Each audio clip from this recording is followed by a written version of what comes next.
Bonjour à tous, c'est Enrico, notre petite conversation du week-end. Voilà, boîte la cambre, la milice privée de l'État a frappé fort.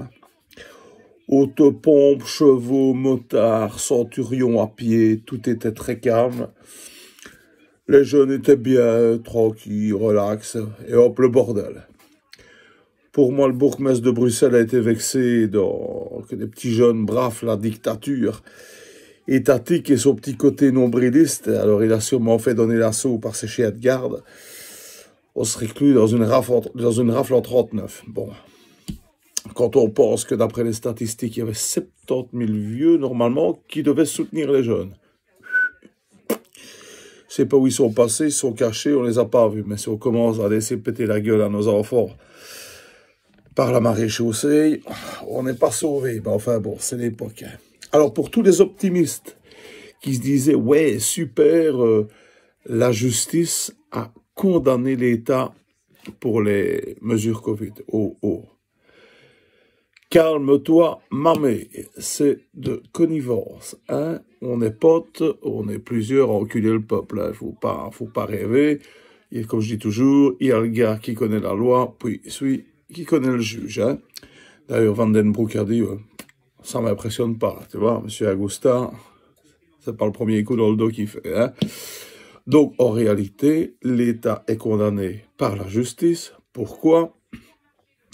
Afin que, comme il y a une astreinte prévue, qui ne payeront jamais de toute façon, ils soient obligés de voter beaucoup plus vite la loi Covid qui va vous niquer, quoi. Hein? Comme ça, l'État pourra dire hop, hop, t'es malade, tu restes chez toi, connard, c'est terminé, ça on ferme, ça on nous, ça on fait ce qu'on veut. Hein? Du coup, l'allocation... attendez, je cherche. Du coup, les allocations de ces dictateurs, voilà, les mesures restent comme avant. Hein? Par hasard, les chiffres montent. Les chiffres montent à crever. Hein? Depuis que les jeunes font la fête, au CHU, au bazar comme ça, au soins intensifs, c'est terrible. Mais moi, je connais bien un mec qui travaille là-bas. Enfin, oui, un mec, je veux dire un mec. Voilà. De toute façon, je dirai jamais son nom. Qui travaille là et qui dit c'est vrai, ça monte. Ça monte, comme chaque année, à la même époque. Et pas uniquement pour le Covid. C'est un peu pour tout. Hein. Alors là, le truc à vomir.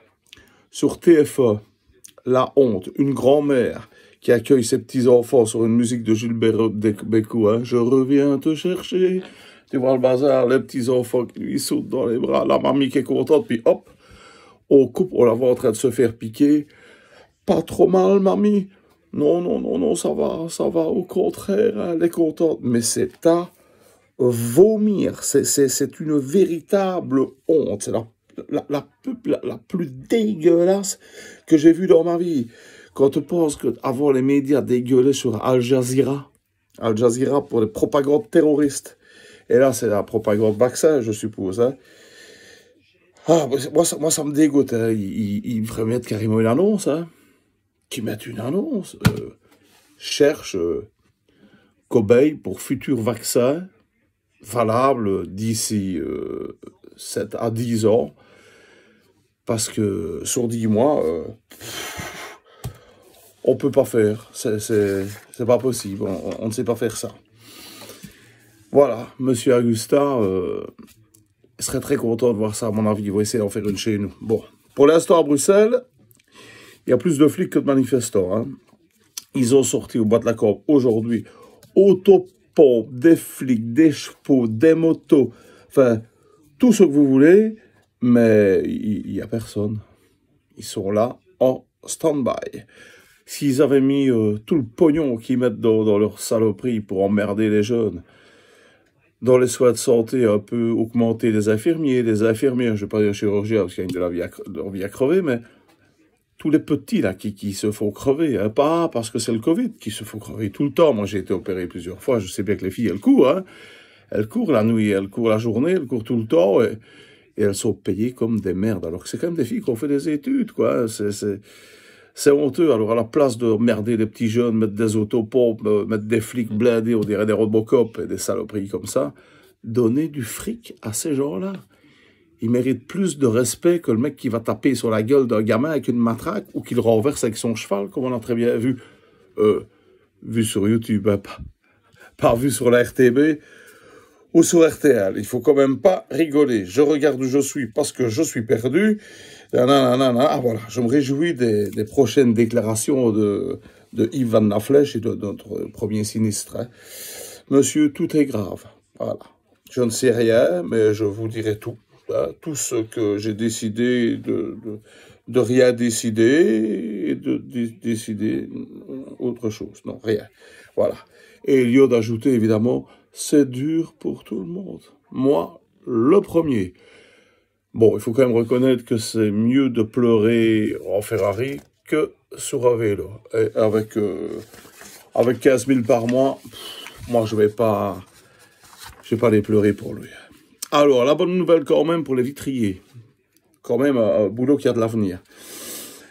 Maintenant qu'on sait que le Covid-19 a peur, et peur, vraiment très très peur, des vitres de train, eh ben, ils vont pouvoir fabriquer des petits carreaux, comme il y a dans les trains, comme ça. Comme ça, maintenant que vous allez monter dans le train, prenez des petits carreaux sous le bras, tranquille, vous montez, où est-ce que je m'assieds? Ben, près de mon carreau. Hein? Vous vous mettez sur votre carreau, près de votre carreau, et si le Covid arrive, planqué derrière le carreau, et on est tranquille. Je vous dis quand même que pour décider ça, ils sont 9 connards, hein, comme ministre de la Santé. Alors, 9 fois 12 000 euros par mois, je vous laisse compter le bazar. Quand on pense que leur pourriture de copains veulent pas changer la loi pour les 0,04% d'augmentation des petits ouvriers qui... Ah, tout compte fait, qui allaient se faire enculer. C'est comme ça. ASOS. ASOS, important. C'est pas Child Focus, mais c'est quand même très important. Nous sommes à la recherche depuis très très longtemps. Disparition de longue durée, attention, d'une personne de forte corpulence, appelée Maggie D. C'est tout ce qu'on a sur elle. Elle est disparue depuis la destruction des masques et des soins de santé belges.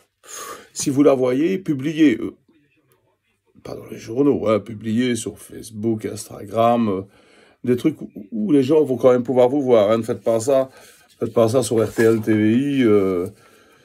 Ça, ce serait peine perdue, ce serait de la couillonnade. Voilà pour nos petites nouvelles. Vous voyez qu'on est quand même dans un beau pays. Hein. Nickel. Les ministres décident, des conneries, mais ils décident. Il y a encore des moutons qui appliquent, mais il y en a qui commencent à se rebeller. On va quand même finir sur notre petite note sympathique comme chaque fois. Notre petite blague, c'est une jolie blonde, mais quand je dis belle, l'avion de chasse, elle vient de vérifier 4 fois ses chiffres du loto. Elle a bien les 6, elle est toute seule. Ça va payer, ça va faire mal. Elle touche son pognon, c'est monstrueux. Elle se dit depuis les années, j'allais avec mon papa au rallye et tout ça, je veux me payer une Porsche RCRS de rallye. Elle fonce chez Porsche, elle négocie même pas, c'est combien il y en a encore, non, il faut en refaire, on lui en refait une. Elle prend sa Porsche et première, deuxième, troisième, et hop, hop, elle arrive sur l'autoroute, elle ouvre à fond et à un moment donné, bam, le moteur explose. Alors une bagnole à un prix pareil, t'es pas heureux. Elle téléphone à la concession de suite, le camion arrive, on cherche la Porsche, on cherche la belle demoiselle. Là, chez Porsche, on se confond en excuses, c'est pas possible, on n'a jamais vu ça. On vous remplace la bagnole dans les 2 jours. Dans les 2 jours. Et on vous donne encore un petit cadeau. 2 jours plus tard, notre belle blonde est au rendez-vous. Elle monte dans sa Porsche. J'espère que ça va aller, monsieur, maintenant, madame. On n'a jamais eu de problème. Ne vous inquiétez pas, ça va marcher. Hein, voilà.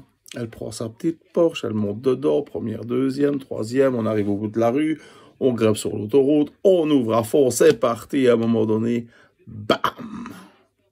Elle dit non, là, ils se foutent de ma gueule, ça va pas aller.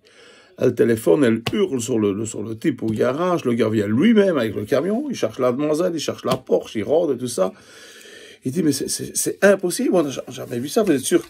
Quand vous allez dire que c'est de ma faute, peut-être qu'elle dit, vous rigolez ou quoi? Voiture, expliquez-moi ce que vous faites, mademoiselle, s'il vous plaît. Elle dit, je roule comme tout le monde. Je mets la première, la deuxième, troisième, quatrième. Je mets mon clignoteur, je monte sur l'autoroute, j'accélère. Cinquième, sixième, j'accélère. Et puis je passe le R pour rallier, hein, voilà. Bon week-end.